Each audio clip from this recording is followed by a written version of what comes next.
Ustaz, semakhdis.com tu khas untuk tahu hadis tu palsu sangat lemah dan lemah je ke? Kenapa tak masuk ke hadis sahih juga supaya dapat amal? Yang sahih kita tengah buat. Yang sahih tengah buat. Saya dalam proses menterjemahkan Sahih Muslim, Dr. Kamilin dalam proses menterjemahkan Sahih Bukhari. InsyaAllah kita akan buat step by step. Kita mulakan dulu dengan dhaif dan palsu ni sebab kita nak mengekang yang dhaif dan palsu. Kemudian setelah berjaya, sekarang ni ada 9,400 hadis dhaif dan palsu dalam apps tu. Kita jangka akan berbaki tinggal 3,000 lagi. So dalam 12,000 insya-Allah kita akan selesaikan. Ya, cuma memerlukan dana lah. Jadi sebab itu saya kempen juga ni supaya tuan-tuan bantu projek ini. Mudah-mudahan projek ini akan dapat menyelesaikan lagi 3,000 hadis yang berbaki itu. Kemudian projek yang sahih sedang berlaku. Projek yang sahih sedang berlaku. Sahih Muslim kita tengah buat, Sahih Bukhari pun kita tengah buat. Dan yang sahih ni pun kita nak buat dalam bahasa Melayu dan juga bahasa Inggeris, bahasa Arab, bahasa Melayu, bahasa Inggeris. Dan kita rancang nak adakan suara supaya hadis yang orang kata apa, hadis yang sahih tu boleh didengari dengan voice. Kalau macam di tengah mandu ke apa, dia boleh dengar. Itu kita tengah rancang lah. InsyaAllah tahun depan kalau tak ada halangan kita akan mula untuk bangunkan laman web itu. Bila terjemahan dah mantap. Sebab bila terjemah dah siap semua dah. Sahih Muslim dah siap semua terjemah. Sahih Bukhari dah siap semua terjemah. Sekarang dalam proses semakan. Nak tengok go through satu-satu. Sebab kadang-kadang ada terjemahan yang sangat literal, memerlukan kepada terjemahan konteks. So saya tengah, saya dan tim lah, termasuk Dr. Kamilin sekali, tengah semak satu-satu, go through. Terjemahan dah siap, insyaAllah. Tuan-tuan doalah agar kami diberikan keberkatan masa. Ustaz, benarkah tidak pernah timbul tentang sama ada Quran itu makhluk atau kalam Allah semasa zaman Nabi dan para sahabat? Betul. Ya. Zaman Nabi dan para sahabat tidak pernah berbincang pun berkenaan dengan Quran ini makhluk atau tidak, kerana Quran memang kalam Allah yang qadim. Ya, baik.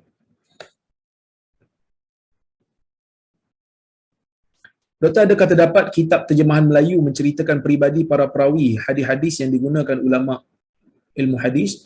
Terjemahan dalam bahasa Melayu saya tak pasti ada ke tidak secara orang kata apa? Secara komprehensif. Saya tak pasti ada ke tidak.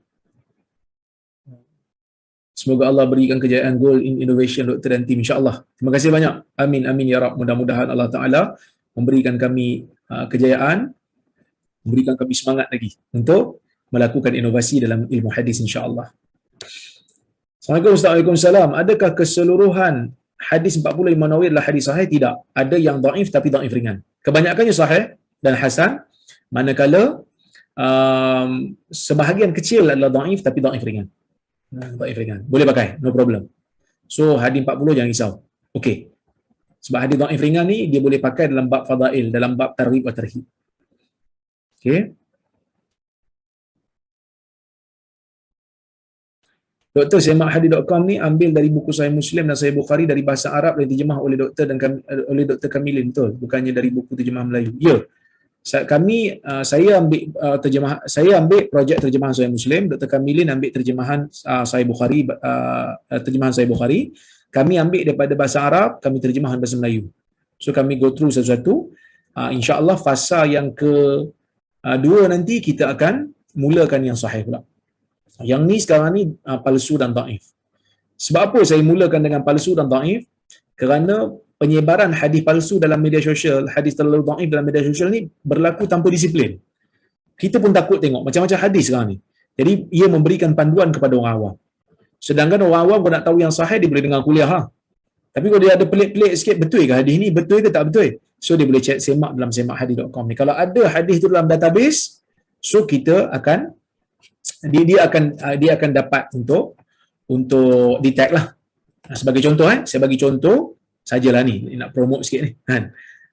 Bukan senang tuan-tuan nak buat benda ni 4 tahun ni kami punya usaha Jap saya sharekan skrin.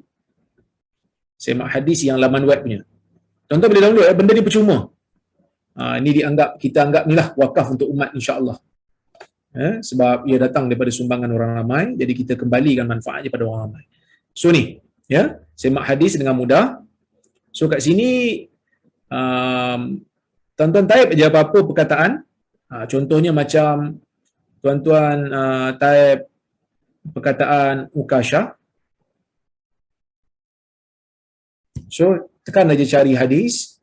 Kalau ada dekat database dia akan jumpa. Ni tak ada lah. Ukashah tak ada.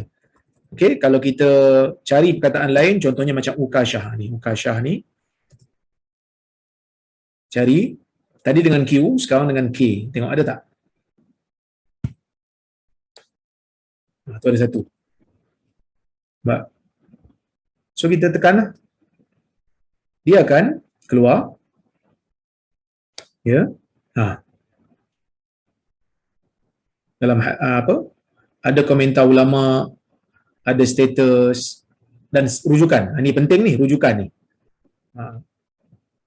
Sebab nanti orang kata kami yang buat. So kami letakkan rujukan. Kitab Jabdul Hadis fi bayan ma laisa bil hadis. Okey? Okey.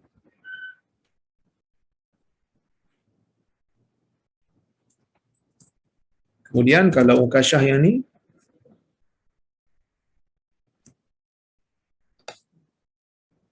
ni pun ada. Ukashah yang ingin pukul Nabi. Ingat tak? Hadis yang ukashah nak pukul Nabi tapi akhirnya dia peluk Nabi. Ni. So ni tag bahasa Arab dia. Kemudian ada tag bahasa Melayu. Status dia palsu. Siapa yang kata palsu? Abdul Hayy Al-Laknawi Al-Hindi. Dalam kitab apa disebut? Ya, disebut dalam kitab Al-Athar Al-Marfu'ah. So ini di antara usaha kami lah. Usaha kami yang kami buat. So kalau apa? Ada kesilapan, boleh lapor kesilapan kat sini. Contohnya ejaan silap ke apa ke kan.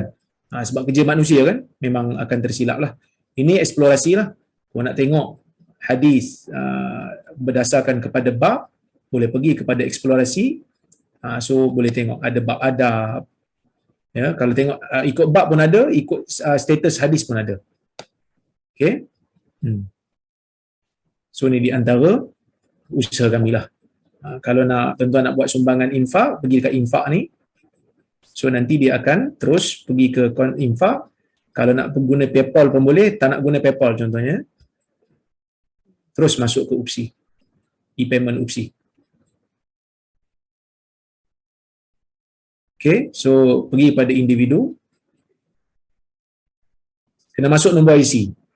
Ni kena rajin sikit lah. Sebab apa kena masuk nombor IC? Sebab dia akan keluarkan resit.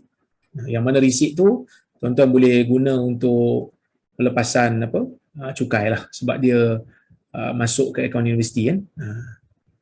So itulah lebih kurang sedikit usaha saya dan para sahabat atas bantuan tuan-tuan dan puan-puan, sumbangan tuan-tuan dan puan-puan dalam projek ni insya-Allah. Terima kasih banyak.